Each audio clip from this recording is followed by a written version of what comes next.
பாஜக அரசின் கீழ் உற்பத்தி செலவுகள் இடைவிடாமல் அதிகரித்து வருவதன் காரணமாக உள்நாட்டு பொருளாதாரத்தின் முதுகெலும்பு நசுக்கப்பட்டு வருவதாக கன்னியாகுமரி நாடாளுமன்ற உறுப்பினர் விஜய் வசந்த் குற்றம் சாட்டியுள்ளார்.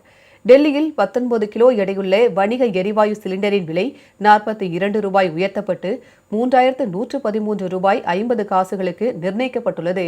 கொல்கத்தாவில் வணிக எரிவாயு சிலிண்டரின் விலை 53 ரூபாய் 50 காசுகள் உயர்த்தப்பட்டு ஒரு சிலிண்டரின் விலை 3255 ரூபாய் 50 காசுகளாக உயர்ந்துள்ளது.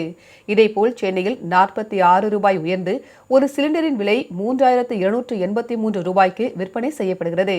இது தொடர்பாக தனியார் நாளிதழில் வெளியான செய்தி கட்டுரையை தனது எக்ஸ் தள பக்கத்தில் பகிர்ந்துள்ள விஜய் வசந்த் எம்பி, வணிக ரீதியிலான எரிவாயு சிலிண்டரின் விலை உயர்வு என்பது வெறும் விலை மாற்றமல்ல, லட்சக்கணக்கான சிறிய உணவகங்கள், தாபாக்கள், பேக்கரிகள், தேநீர் கடைகள் மற்றும் சாலையோர வியாபாரிகள் மீது விழுந்துள்ள மற்றொரு பேரிடி என குறிப்பிட்டுள்ளார்.